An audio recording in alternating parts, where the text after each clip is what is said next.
Today, I have the distinct pleasure of bringing on Edward Sullivan and John Baird. John has been considered one of the premier executive coaches in Silicon Valley for over 25 years now. He built his career coaching in the C-suite at companies ranging from Apple and Nike to startups like DoorDash and Masterclass. And he has an earned PhD in organizational leadership from Purdue University. And then Edward Sullivan, he has been coaching and advising startup founders, Fortune 10 executives, and heads of state for over 15 years now. His clients include executives from Google, Salesforce, Slack, and dozens of other fast growth companies. He holds an MBA from Wharton and an MPA from the Harvard Kennedy School. So this conversation is going to be really great. I know that Edward and John have a book coming out. I'm super excited to talk through some of these things with them. So without further ado, Edward, John, thank you so much for joining me on the show. Thanks, Travis. Appreciate it. Yes, of course. So before we jump into kind of personal stories here, I want to talk about the book. Because I know that's the main reason for you guys taking time out of your busy schedule to spend some time with us today. So, John, can you give us kind of a brief synopsis rundown of the book? And most importantly, answer the question, why now? I've always find that question very fascinating when people decide to come out with a book. This book is really written with a lot of heart, and just it really chronicles, I think, our journeys in working with a lot of CEOs and founders of companies. And when you look, Travis, at all the things happening with companies, people leading organizations, I mean, the great migration thing has been talked about. But I think the real problem, and I think the book solves some of these issues, is why is it people are not staying in these companies? And it usually is a result of just cultures that are not valuing people, cultures where people feel the relationships are not where they need to be. The leadership is not building a team that feels safe and is curious about their interests and their value to the organization. And so the book, I think, really chronicles a lot of sort of examples of CEOs and leaders who have figured out how to lead with heart and get results. And so I love the fact that Edward and I took this journey together, took all of our clients, Apple, Nike, and some of the really high-flying startups like DoorDash and Masterclass and Hinge, some really cutting-edge companies, and really said, what's in common with these companies that have done well in leading with heart?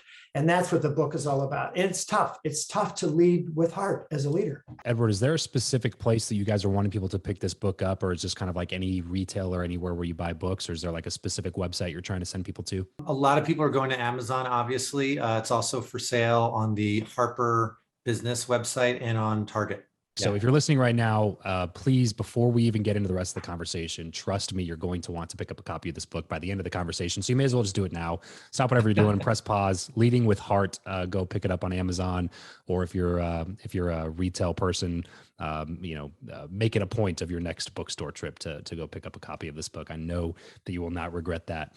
I would love to jump into a bit of a conversation with you guys around coaching in particular and how you got into this field. And so we'll start with John, and I want to talk to you a little bit about your story. So we're going to rewind the clock a little bit, and then we're going to do the same thing with you, Edward, as well in just a second. But I find it fascinating because I come from kind of like the online business world.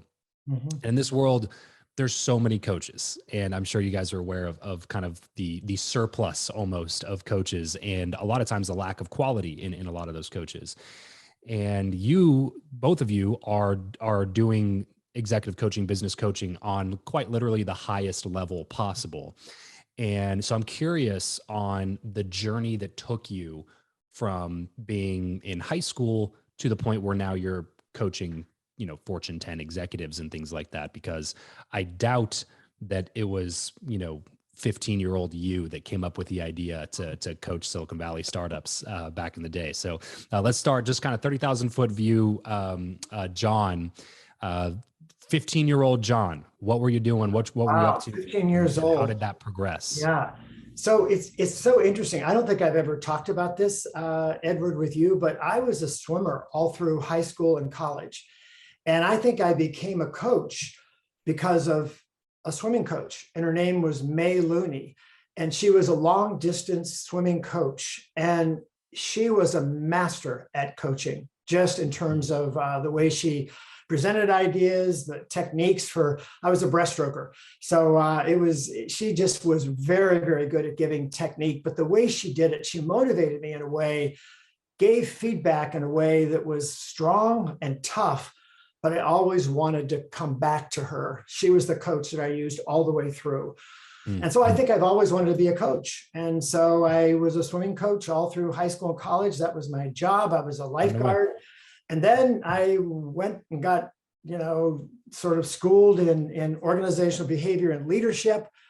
And then I taught at San Jose State for a number of years. And then I ended up having a leave of absence working at Apple. So Apple just bought my time for 1 year. And that's where I realized that I could actually take this coaching and really help. This is when Steve Jobs came back from being away to Apple. That's when the iPhone team was going. And I had the opportunity to work with that early team. And I wasn't really coaching at the time, Travis. It was more consulting. But I got into having one-on-ones with the team members. And all of a sudden, people said, would you work with me? Would you give me some help one-on-one? And they needed help one-on-one. It wasn't just team stuff. It was like leadership stuff. And so my first company, Executive Edge of Silicon Valley, was started on early work at Apple and Nike. And that's what evolved. And then I realized that I wanted to bring practices of good leadership to startups, because I felt like if I could get there early intervention, just help them with skills early as they formed their companies, they would build stronger companies. And so Edward came into the scene.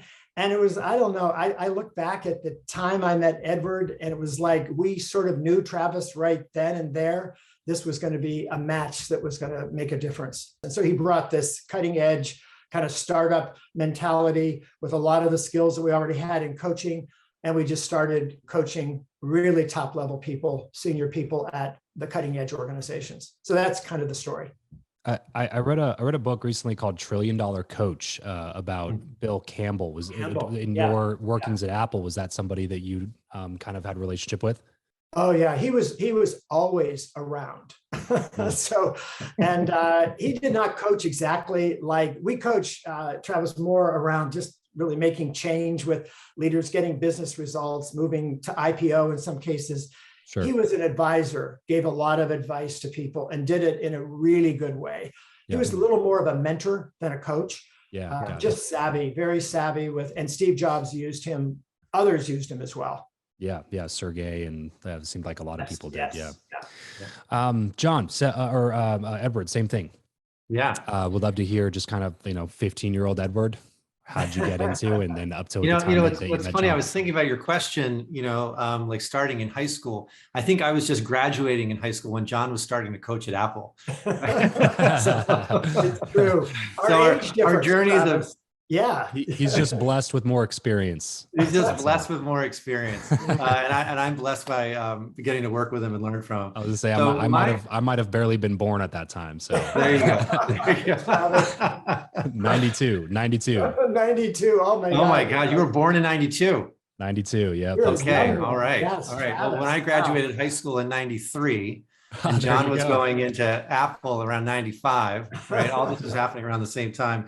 My journey into coaching, if we rewind my career, it really began when a gentleman named James Carville asked me to go on the road with him. And James Carville is a political consultant. He worked for Bill Clinton. The original War Room movie was about him. This is all back in the 90s. And I met him in mid 2004, 2003, I think. And I was working on campaigns in the American Southwest. I was like a campaign hack, right? Working in politics. And I speak Spanish fluently through school and traveling. And he found me and said, hey, we're looking for a campaign professional who speaks Spanish fluently. Do you want to go to Honduras to run a presidential election for a year? And I'm like 27 years old, 28 years old. And I thought, that sounds fun. Sure. Let's go do that. Right. So I moved to Central America for a year, and that's probably an entirely different book someday that I'll write, the adventures that ensued. But what happened is I embarked upon a 5-year career traveling around the world with Carville, advising heads of state, advising presidents on campaign strategy, on leadership, on polling and ads. And as much as they wanted to win the election and they wanted advice on, what the speeches should be about, they also just wanted to talk to me. They wanted to, hey, they asked the gringo to come in like the back office, and like they wanted to have someone to talk to about how hard it was being on a campaign. Did they look presidential when they were standing up at the pulpit? Did I have any advice for them around leading the campaign better? And I got out of politics after a couple of years. It was starting to get too dangerous. The last time Carville called me, he said, do you want to go to Kabul, Afghanistan to work in a presidential election there? And I said, no, thanks. I don't care if it comes with a flak jacket. I don't think that's my bag. Right. Yeah. Even if the flak jacket's full of cash. I think I'll pass. Exactly. Yeah. You can't pay me enough. So I went to grad school. I worked in Silicon Valley for a little while. And at some point in the like 2012 area, my classmates from business school started asking me to coach them, which I thought was very strange because I never told anyone I was a coach. I didn't have any experience coaching. I resisted it actually a lot at the beginning. And they said, no, you don't get it. You're actually a coach. You just have never admitted it to yourself. So I was drafted into coaching by my business school classmates. And it just kind of took off from there. Within the first year, I was coaching at Google and Slack and a handful of other big companies, Macy's. I was working with their whole digital team. And then I met John and his former business partner around 2015, John, was it? Yeah, I think so. 2016. 16, yeah. I was running my shop in the East Coast. They were running theirs on the West Coast. And they said, let's join forces. So they bought me out in a sense and asked me to come in and be CEO. And we've been, John and I have been running Velocity together ever since. Amazing. I love that. Selfish question for you, Edward. What was your favorite spot down in Central America? Was it Honduras, or did you kind of travel around to some of the other countries? Honduras is very special, but it doesn't have a good surf coast. And I'm a surfer. I don't know if you can see my surfboards over my shoulder here. So Costa Rica. Costa Rica, Yes. and Nicaragua. When Nicaragua has, when they have their politics in order, it's a really beautiful place to surf because not many people go there. Yeah, that's very true. I did a backpacking trip down there, and one of the most, like, when we initially scheduled Nicaragua, I wasn't excited about it at all. It was just a friend of mine was like, I want to go, and I was like, okay, sure, whatever, we'll go. Yeah, and it ended up being one of my favorite countries. Because of that, it was just so low key. We went, what was it called? San Juan del Sur. This little beach community. Did you go north of there to a place called Madeiras? Yes. Yep. Yeah. We stayed in San Juan del Sur the whole time we were there, basically. And so we traveled out, used it as a little bit of a hub. But a beautiful, beautiful place. And then we just did a retreat for my mastermind last year in Yaco in Costa Rica. And it was like right after the Airbnb we rented was rented by a bunch of professional surfers, like right before we got there, because the waves on the coast of Yaco were just so big. So but I love it down there. I'd had to ask the question. Yeah, it's a great spot. Well, it's so interesting, Travis, how Edward organizes his work and his life around surfing and skiing and the places and the number of times we've done retreats and conversations when he's been like out on the water and then he comes back in. But it's also been a real secret to our success and also to Edward's success as a CEO of the company. And he leads the company.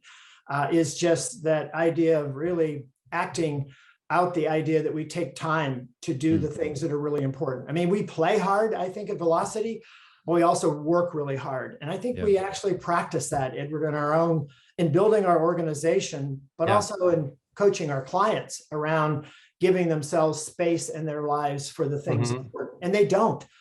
They don't. They often don't. They're so driven, right? They're driven so hard to get results. They're sitting on 60 million. They have pressure from their boards. And yet the coaching is often stepping back and giving space because they're often at their worst when they're not really rested and playful and doing things important to them. So it's an interesting dynamic. Yeah, it's so true. You make decisions from a place of scarcity rather than a place of abundance because you're so involved in the inner workings of your own mind. It's necessary, I think, to take a step back and work that in. It's really, really cool to hear that you do that. What are some specifics around that, if you don't mind me asking, Edward, like in terms of, is this something that you look at? Do you have time blocks in your calendar? Is like, how granular, how specific are we? Yeah. Getting? So, I mean, I organize my personal calendar on a week-to-week basis around types of activities. So I run the business, I coach, and we're promoting the book right now, right? So I have 2 days set aside for running the business, 2 days set aside for working with my clients, and a full day set aside for promoting the book. When the book promotion is over, that day will roll back into promoting or running the business. I also tend to pack time in my calendar for rest between coaching sessions. Okay. I have lunch scheduled every day. I've got workout scheduled every day. I generally take at least half a day on Friday for reflection, for recreation. And throughout the year, John knows this, he kind of referenced it, I like to spend at least 6 weeks a year on a beach, right? 6 weeks it a might year. Be, yeah. And it's a good target. And I work the whole time, right? Sure. Yeah. The only time I don't work is, John knows this, in the summer if I'm on a sailboat, if I just literally can't get. Sailing is in there too, right? Yeah, sailing's the other passion. Sailing, skiing, and surfing, those are my passions. All on top of coaching, of course. Work retreats, man. That's the way to do it right there. That's the way to do it. Travis, it is. And the other thing with this, Travis, is that we also coach our clients to manage their weeks and their lives. And this might be interesting to your listeners around this, but I mean, things like being purpose-driven, right? A lot of our leaders need to think about not only their personal purpose, what they're doing for their lives, because they also have a personal purpose, but the purpose of their organizations. And then to step back and say, for this week, what are the things that are driving my own personal purpose when I'm at my best? What also am I doing that's really important in priorities and driving the company? And how should my calendar this week match those priorities? Our clients, right, Edward, are so driven by their calendars. And a lot of times their administrative assistants put these things on their calendar that are not driving their purpose at all. They also don't think about strategy. I mean, I get so much feedback from board members and other people that we work with. Where is the long-term strategy? We know what you want to do now, but you've got to start thinking long-term. And unless you put time in that week for strategy, it's not going to happen. So how do you do that? And what do you do when you think about strategy, and who do you talk to? And so calendar management and time management and priorities and purpose. We work a lot with very tactical ways that they can drive what they're really wanting to achieve. So, it's remarkable too that you guys work with companies that range from startups to, Nike, that's been around for decades, because I would have to imagine those conversations are vastly different in terms of calendar management and what you can do when you're in a startup and you have 12 employees versus you are running a Fortune 10 company with thousands of employees. So I have a software startup called Guestio. It's like a marketplace that connects content hosts and expert guests for their shows. And at first, year and a half, I was just doing everything. You know what I mean? Yeah. Like you take this hat off and you put on this hat. You take this hat off and put on this hat. And you do everything. And I had my assistant, and I did everything, and then she did everything else. You know what I mean? That I didn't do. And then at some point it gets to the point where you can start spending more of your week in the strategy seat. Right. Because like what my kind of question is now is like, now that we're having growth, we're having, so far this year, about 40% month over month growth in revenue for the business. And I often wonder where I should be spending a lot of my time, because I really enjoy the strategy part, but also I know that I can't be existing in 12 months from now, because I also know that I don't have everything set up completely from an operational standpoint for it to be working on a day-to-day. So I have to be in the day-to-day, but I know that my best strategic value to the company is in long-term, 12 months out, 18 months out. Where should that target be as like a CEO or as an executive? How do you start like thinking about spending your time in terms of day-to-day versus long-term strategy? Yeah. That's a good one for you, Edward. Yeah. That's a good one for you. Yes. As you're making the transition out of chief do everything officer into like a proper CEO, which it sounds like you were very much chief do everything officer, and now you're in the middle of that transition.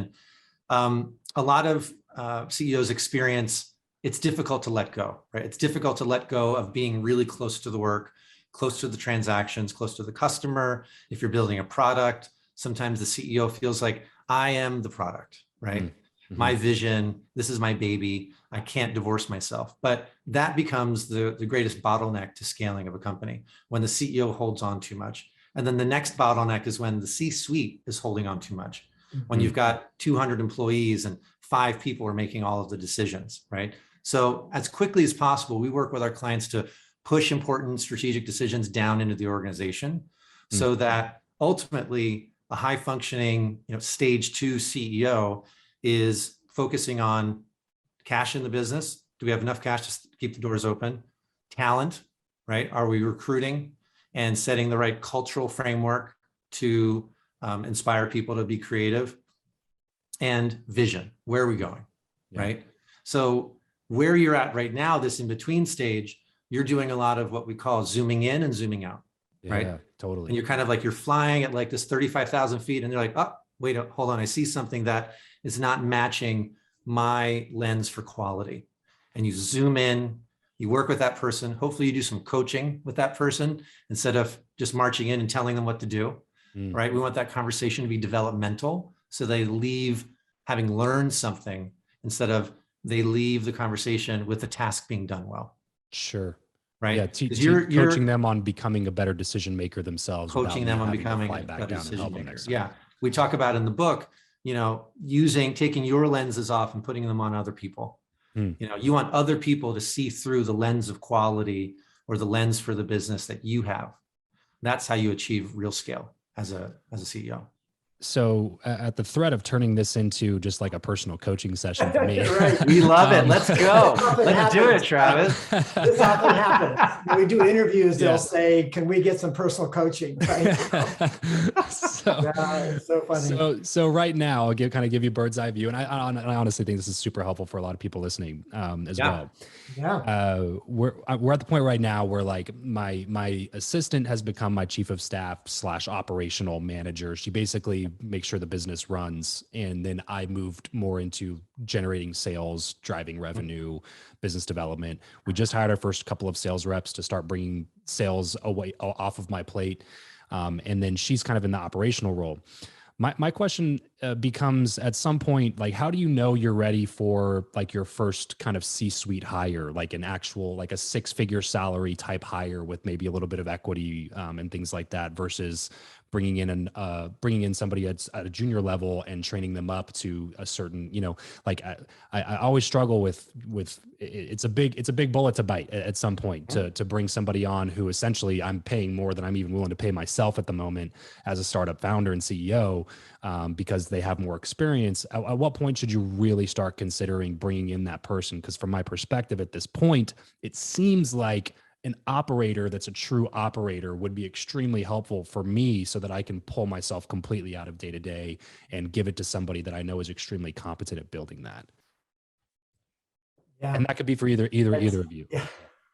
Back to you, John. Yeah, I think that first hire like that is such a great question. We get this, Travis, all the time. I really appreciate you going there with this.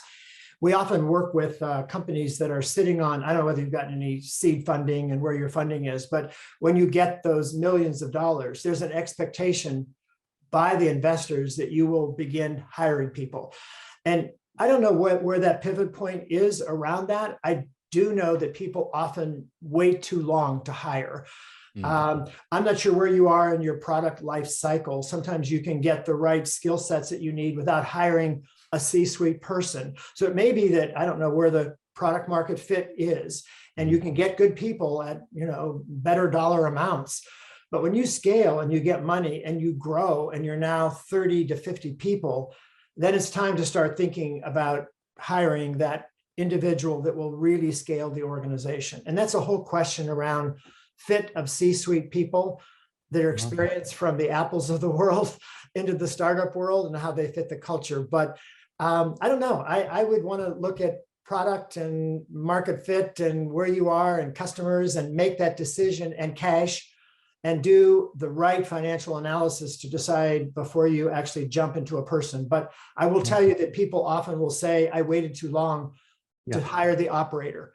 I've waited too long. I don't know, Edward, what your thoughts about that are, but it's interesting. Yeah. I mean, I see a lot of solo founders wanting to kind of hire a lot of junior people, as you said. And what ends up happening is they find that just makes them busier. Sure. Because then they just have more heads to manage, as opposed to hiring a peer and then getting that leadership leverage. And then suddenly you've widened the whole base of the business, right? You've created this, well, one, you have someone to kick ideas around with. You got someone hold you accountable, right? You have really a partner in the business. I was running a solo coaching firm in New York, and it was going fairly well. And as soon as John and I started working together, it was just like off to the races for both of us. You know, it just really grew so much faster because we could hold each other accountable. We could, you know, share ideas and share the responsibility of leading the business. Sure. Okay, so I'll hold off with my selfish questions if we have time at the end. But I want to get back into, you know, some of this coaching stuff with you guys. This question is for both of you, but we'll start with John first. Is there somebody that you're always looking to for advice as a coach? You're always giving advice. You're always helping people. Are there certain people that have been in your life that you've always kind of been looking up to or have been mentors to you? Yeah, there's a lot of models that I have for good CEO leadership. I mean, I've worked at Apple so long. I mean, I think this is over 25 years at Apple. I'm still doing work there. There's a lot of things I admire about Tim Cook, for example. I mean, we've done so much work around coaching people at Apple through the sort of, you know, focus he's given to coaching, because at Apple, coaching is just really important. So I look to the way they position coaching, the way they look at coaching, the way they lead people at Apple. And I also like the way he leads around values. So there's a lot of models that I look at. My own coach, I would say Edward is one. Edward, if I have a coaching issue or problem that I'm having, Edward and I exchange things back and forth. I mean, how do I do this? I'm stuck. I need to reset with this client. How do I go forward? And then I would say my wife, because we've been married over 50 years. So I would say that, you know, because, you know, we've just, we were high school sweethearts, actually. We knew each other in high school. We were best friends all through high school. She knows me very well, and she always has a different perspective on things. She'll say, have you thought about this? You should ask that question. She's very good at asking questions and getting me to ask more questions. So I would say she's probably my go-to person. Awesome. Edward, same question. Obviously, John is an incredible resource. I'm lucky to work with someone like John Baird, who has so much experience, and not just in the realm of coaching, but also just life experience, you know. Sure. And, you know, one of the advantages I have of running a company with some of the top coaches in the world is I have incredible people around me I can call upon all the time. A couple coaches in particular are coming to mind who I'll reach out to for advice. I will ask for coaching. One of our coaches just stopped by my place this morning here in New York. Edward, can we go for a walk? I need a coaching session. Yeah. And I coached her. My coach lives down the street, who's also one of our coaches, Andy Elwood. So I rely on it. For me, it kind of takes a village. There isn't that one person as much as it's a community that we've built here at Velocity where we're all supporting and coaching each other. Sure. And I think it elevates all of us. It elevates our craft.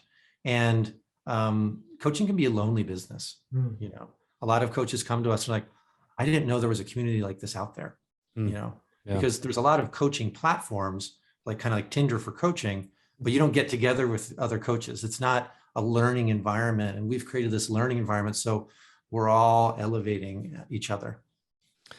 When it comes to landing some of these clients that you guys work with,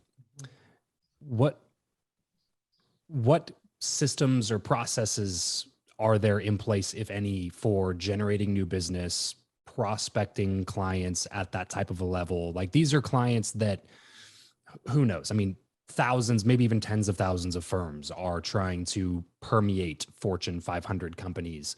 And you guys are in at Fortune 10 at the highest level of that.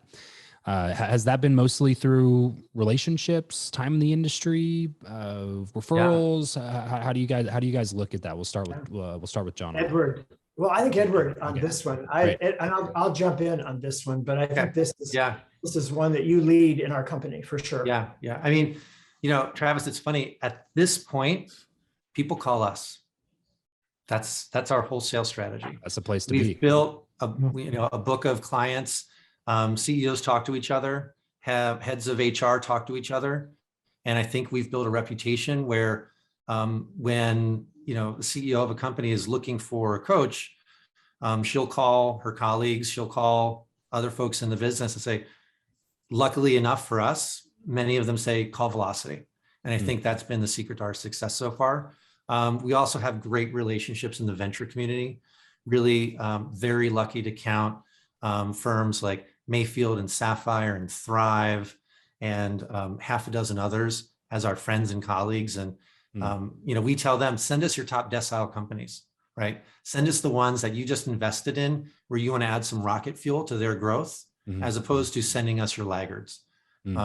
Our coaching is not remedial. Our coaching is very forward-looking. It's very proactive. And it's for folks who they're like, all right, now that I'm in the Olympics, I want to win that gold medal. I'm going to hire a coach and I want to go to Velocity. Yeah. John, anything you'd add there?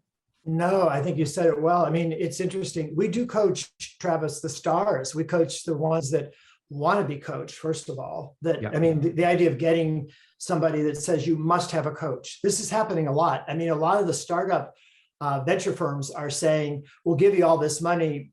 You have to have a coach. We like it when people come to us and have a commitment, a willingness, a readiness to be coached. We actually have a process by assessing that, right?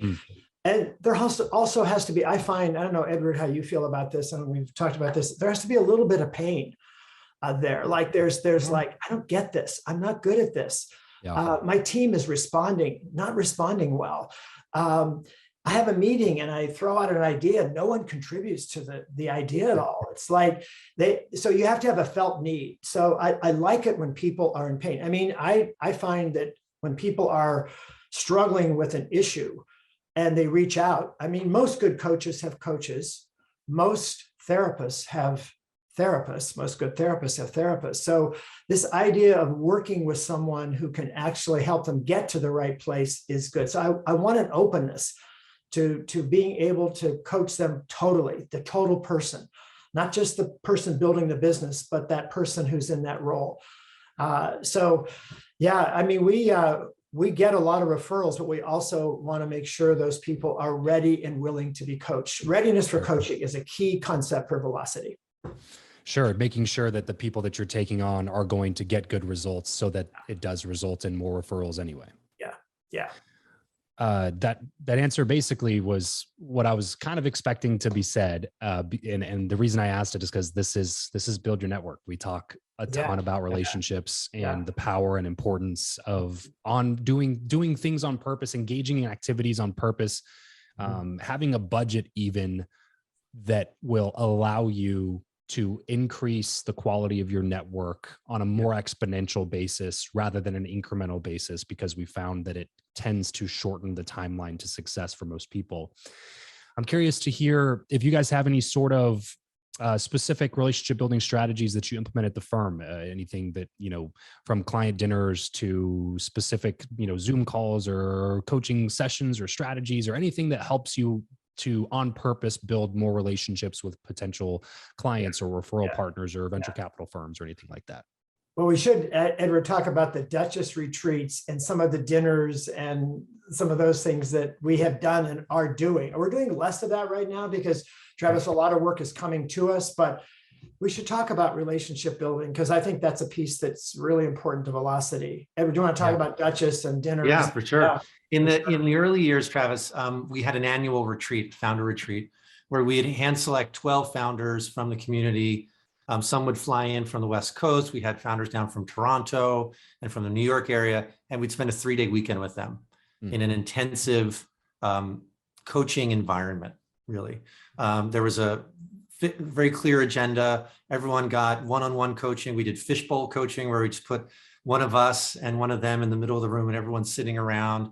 We had campfires and sing-alongs and cooked dinners together, did some gardening. And it was this incredible bonding experience for what was each year 16 of us, 4 coaches and 12 founders. And that really became the seed crystal of growing the Velocity community. We did that 2 years in a row. I think it was 18 and 19. And we were already off to the races in terms of working with a lot of founders, but we wanted to, as you said, exponentially kind of like create a step change in our reputation and in our network. And by inviting in these different founders from different communities, and we source them through like Founders Pledge, right? These organizations that where a lot of founders are going and sharing ideas and being in community with each other, we were able to create new seed crystals in new markets. So like the Toronto startup market has been very hot for us since the first Duchess retreat. Yeah. We were able to build a community of founders in Los Angeles, right? So now we do founders dinners, as you said. I host some at my home here in the West Village. John has had some founders down to his place in Santa Cruz, where they go out to the beach together. And we're also trying to spend time in places where like-minded people tend to hang out. Right. So I just got back from TED in Vancouver. I am excited to go heli skiing next winter. Right. It's like, these are places where people who are doing really cool things tend to go. Yeah, right. Sure. And I think it's sometimes it's a pretty high ticket to get into these events or to do these activities. I would say, very privileged to be able to do those things. Sure. But it's also where you meet people. It's like the new country club, right? Is going heli skiing or something like that. Yeah. And I mean, I would say the principles remain the same no matter what level Yeah. you're able to invest at, right? It's, Yeah. can you do the local dinner first, and then next time Exactly. you do the retreat, and then next time you do the next thing, and it keeps scaling that up as you continue going. I think, Travis, having a network strategy and being very intentional about it is so important for people. I have a client right now where the company has just grown to 150, it's growing more, and there's an interest in wanting to brand the CEO more. It's an individual who isn't networking a lot. So we developed this strategy around looking at sort of first, who are those people that are in your immediate network? Yeah. But also know other people in the next network, the next circle. And then who is it in that broader circle that if you could have a conversation with them, you could.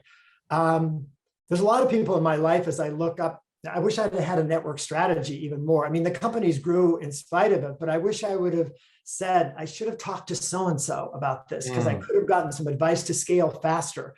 So the concentric circles, first level, second, third level, is a great strategy for people, but spend time and be intentional because it will pay off with the right people and the right venue and the right event and the right outcomes, but be intentional about that. Yeah. Sure. Yeah. I'm curious too about how the book helps you guys maybe get into doors that potentially would be closed. Is that something that you guys think about as you're approaching a book of this magnitude? Sure. I mean, part of the reason we wrote the book is we realized that our message, our style of coaching wasn't really represented in a lot of the major business books out there. There's a lot of like listicle books. There's a lot of like personal memoirs. There's a lot of like, 25 hacks for how to be a better leader, morning routines, et cetera.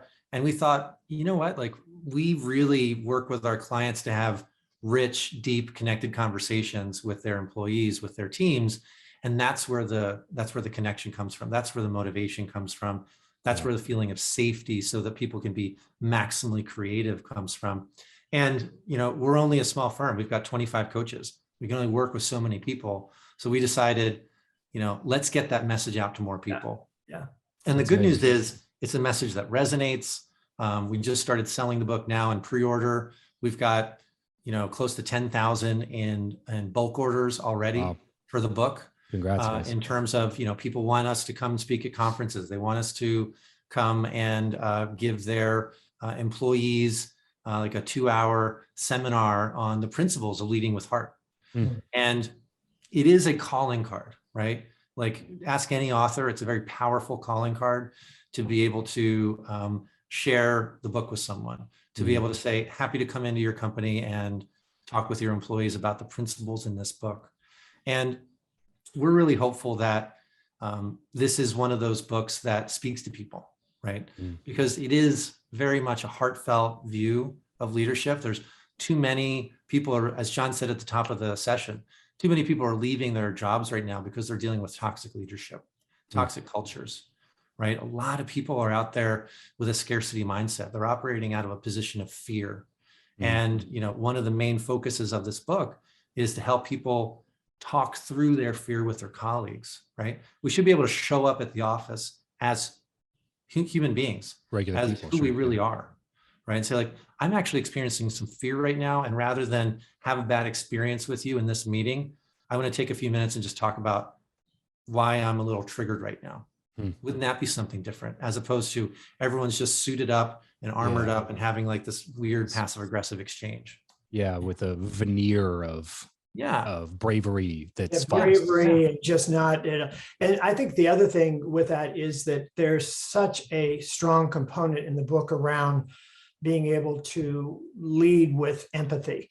And empathy is a word used a lot, but I don't think a lot of people know what it really means to be empathic, to be curious, right? Curiosity is a huge part of the book.